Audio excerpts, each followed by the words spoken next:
안녕하세요. 출근들은 잘 하셨나요? 오늘 날씨 너무 좋죠. 좀 춥기는 한데 옷 따뜻하게 입으시고 오늘 날씨처럼 맑은 하루 보내시길 바랄게요. 그럼 출근길 뉴스 시작하겠습니다.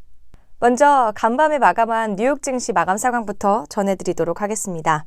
미국의 중국 화웨이 제재 여파로 악영향을 받게 된 관련 기업들의 주가가 대폭 하락하면서 미국의 뉴욕 증시는 부진을 면치 못한 모습이었습니다. 다우존스 지수는 미중 무역 갈등에 직격탄을 받을 것으로 예상되는 애플의 주가가 대폭 하락하면서 전장 대비 0.33% 하락한 25,679.90포인트의 거래를 끝냈고요. S&P 500 지수 역시 기술주들이 부진한 모습을 보이면서 전거래 대비 0.67% 하락했습니다. 2,840.23의 장을 마감했고요. 화웨이 제재에 직격탄을 받은 반도체 업체 등이 몰려있는 기술주 중심의 나스닥 지수도 전거래 대비 1.46%나 빠졌습니다. 7,702.38의 거래를 끝냈습니다. 전날 구글은 미 상무부의 제재를 수용해 화웨이와의 소프트웨어 및 기술 지원 거래를 중단한다고 발표를 했죠. 또 인텔, 퀄컴, 브로드컴 등도 화웨이에 더 이상 부품을 공급하지 않겠다고 공지했습니다. 관련 소식은 좀 뒤에 전해드리도록 하겠습니다. 유럽 증시 마감 상황도 살펴보도록 하겠습니다. 역시나 화웨이 봉쇄 충격에 일제히 하락한 모습이었는데요. 미중 무역 전쟁이 확대되면서 유럽 증시 내에서도 기술주 중심 위주로 약세가 두드러졌습니다. 범유럽 주가 지수인 스톡스 유럽 600 지수는 전거래일보다 1.6% 내린 377.46의 장을 마쳤고요. 독일 닥스 지수는 1.61% 빠졌습니다. 12,041.29포인트. 프랑스 캬크 지수는 1.46% 하락한 5,358.59포인트를 기록했고요. 영국 런던 증시 역시 전거래 대비 0.51% 하락한 7,310.88로 거래를 마감했습니다. 그렇다면 전거래 국내 증시의 마감 상황도 살펴봐야겠죠. 한국 증시는 3거래일 연속 하락 마감했습니다. 장 초반에 사자 기조를 보이던 외국인의 순매도로 돌아서자 지수도 상승 탄력을 잃고 고꾸라졌습니다. 코스닥 지수 4거래일 만에 700선이 붕괴될 위기에 놓였고요. 전문가들은 당분간 관망 심리가 강하게 나타날 것이라고 내다봤습니다. 코스피 지수 전장 대비 0.00% 그리고 0.09포인트 떨어진 2055.71에 마감했고요. 코스닥 지수는 전거래일보다 1.69% 하락한 702.08포인트의 장을 마쳤습니다. 그렇다면 이렇게 뉴욕 증시와 유럽 증시에 영향을 미친 세계 경제 뉴스들부터 짚어보도록 하겠습니다. 중국 공산당 기관지 인민일보의 자매지인 환구시보의 총편집인이자 중국 정부의 입장을 대변하는 대표적인 매체 인사인 후시진 총편집인이요. 웨이보에 자신이 9년 동안 사용했던 아이폰 대신 화웨이 휴대폰을 구매한 사실을 공개했습니다. 애플은 중국 발전에 기여했다라고 운을 떼면서 화웨이가 미국에서 탄압을 받을 때 나는 개인적인 감정에서 화웨이 휴대전화를 사용함으로써 화웨이를 존중하는 마음을 표현했다고 주장했습니다. 이어 화웨이 휴대폰으로 바뀐 뒤 기존의 아이폰도 버리지 않았다면서 미중 무역 전쟁이 어떤 식으로 전개되는지에 따라서 아이폰을 아예 버릴 수도 있음을 암시했습니다.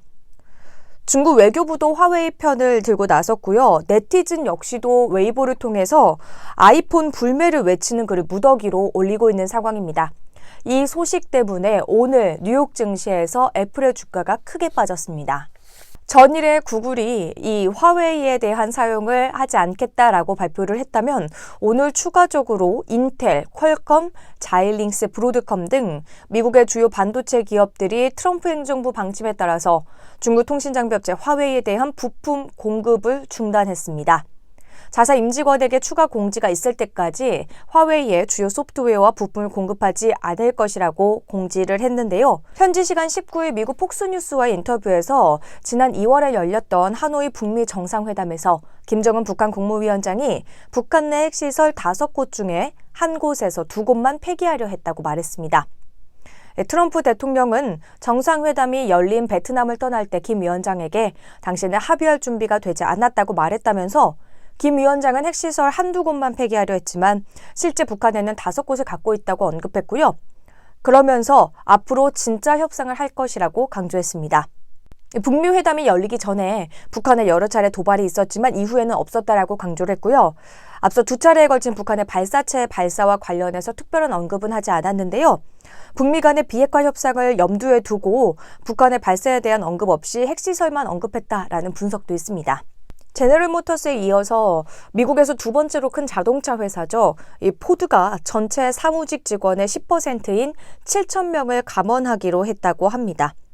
짐 해켓 포드 최고 경영자는 임직원에게 보낸 이메일을 통해서 회사가 연간 6억 달러, 우리 돈으로는 7,170억 원의 비용을 절감하기 위해 오는 8월까지 구조조정 작업을 완료할 것이라며 이같이 말했고요. 줄어드는 인력은 유럽, 중국, 남미 등 해외 조직에 더 많습니다. 포드는 이번 주에만 900명이 감원된다고 말했고요. 이 중에 500명은 미국 내 직원으로 알려져 있습니다. 점점 더 격화되는 미중 무역 갈등, 국내에는 또 어떤 영향을 미치고 국내 전문가들은 어떻게 바라보고 있을까요?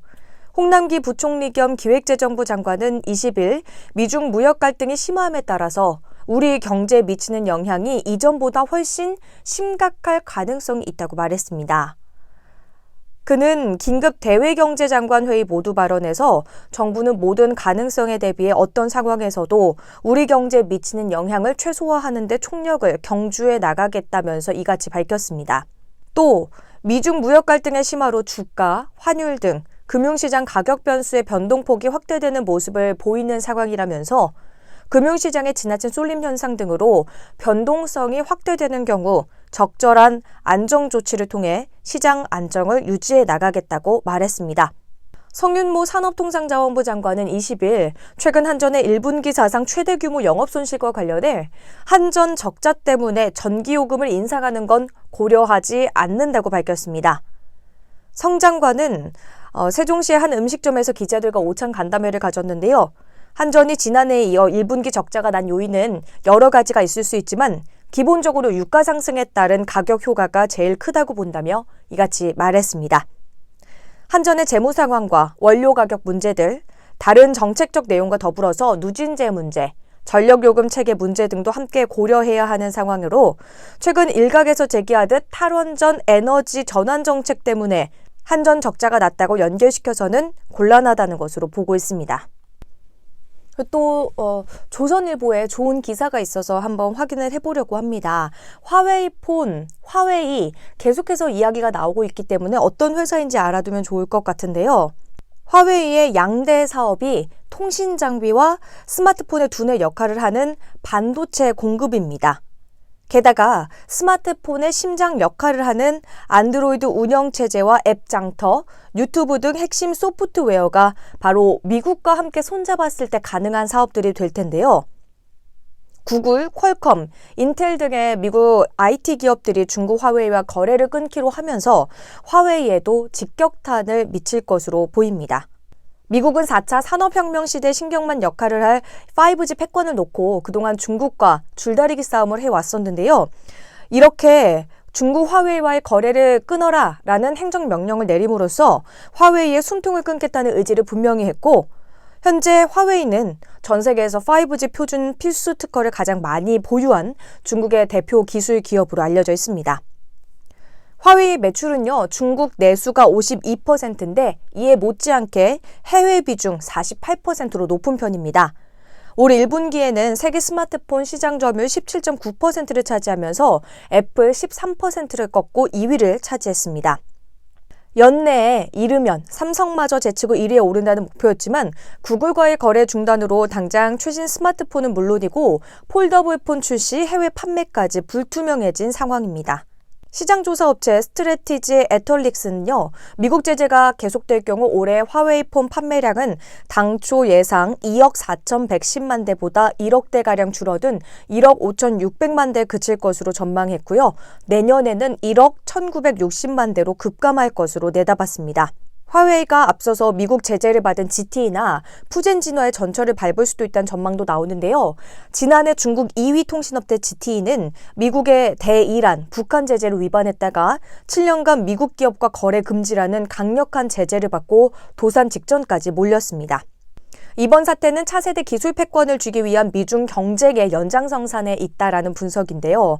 중국은 14억 인구가 쏟아내는 막대한 사용자 데이터를 5G로 연결하고 인공지능으로 분석을 해서 2030년에는 미국을 꺾고 세계 최고 기술국이 되겠다는 목표를 분명히 하고 있습니다. 반면 미국은 화웨이 통신 장비가 전 세계에 깔리면 그 위를 흘러다니는 핵심 정보들이 중국에 몰래 넘어가 국가 안보에 심각한 위협이 될 것이라고 보고 필사적으로 제재하고 있는 상황입니다. 이 소식은 또 20대, 30대, 또 10대까지도 많이 본 뉴스에 속하더라고요. 인블리라고 쇼핑몰 들어본 적 있으실 겁니다. 북원 FNC의 온라인몰 인블리가 20일 호박즙 곰팡이 논란 이후 고객 응대 및 제품 안전성 등 잇따른 논란에 대해 공식 사과했습니다. 또 식품 사업을 전면 중단하고 회사의 대표 브랜드 격이자 유명 인플루언서인 임지현 상무는 경영 일선에서 물러나기로 했습니다. 이 임지현 상무가 인블리로 유명한 인플루언서인데요. 박준성 북원 FNC 대표는 서울 금천구 본사에서 기자간담회를 열었고요. 호 화장품 및 호박즙 제품 안전성 이슈에 대해 설명하고 이 같은 대책을 발표했습니다. 박 대표는 단기간 급성장한 스타트업으로서 고객 눈높이와 기대에 부응하기에 역량이 많이 부족했음을 인정한다며 저희의 미숙했던 점, 실망을 안겨드린 점, 걱정을 끼쳐드린 점에 대해 거듭 진심으로 사과드린다고 말했습니다. 이에 따라 북원 FNC는 식품 부문 사업을 중단하고 주력 분야인 패션과 화장품 사업에 역량을 집중하기로 했고요. 또한 많은 네티즌들이 궁금해하던 포인트는 여기 있습니다. 전문 경영인 체제를 도입하고 임지현 상무는 오는 7월 1일자로 상무직을 내려놓고 경영 일선에서 물러나는 대신 정기적으로 소비자 간담회를 여는 등 고객 소통에 주력할 계획입니다. 박 대표는 임 상무의 활동이 오히려 고객 반감을 살 수 있다는 지적에 대해서 이번에 소통이 미숙했던 건 사실이지만 지난 6년간 임 상무가 진심으로 소통하면서 많은 사랑을 받았던 것도 사실이라며 부족한 점은 반성하고 개선하겠다고 답했고요. 논란이 된 호박즙, 화장품 등의 제품 안전성에 대해서는 검증 결과 문제가 없었다고 강조했습니다. 북원 FNC는 계속해서 이어지는 피해 사례와 관련해 사실관계 파악과 검증을 위해 제3회 중재기구 구성을 제안하기도 했습니다. 앞서서 한 소비자가 이 인블리에서 판매하는 호박즙에서 곰팡이가 검출됐다고 제보를 했지만 인블리는 환불 대신에 문제 제품 및 남은 분량에 대해서만 교환이 가능하다고 응대 논란이 불거졌습니다. 이후 온라인상에서 인블리가 판매하는 다른 제품과 임직원 신상에 대한 각종 문제 제기, 비난이 이어지면서 논란이 확산되기도 했습니다. 오늘 출근길 뉴스는 여기까지입니다. 오늘은 좀 많은 뉴스를 담기보다 조금은 구체적인 뉴스를 담아보려고 했었는데요. 또 어떤 내용들이 어떻게 또 도움이 됐을지 모르니까요. 오늘도 이 출근길 뉴스 잘 들으시면서 유익한 하루 보내시길 바라겠습니다. 저는 내일 또 돌아올게요.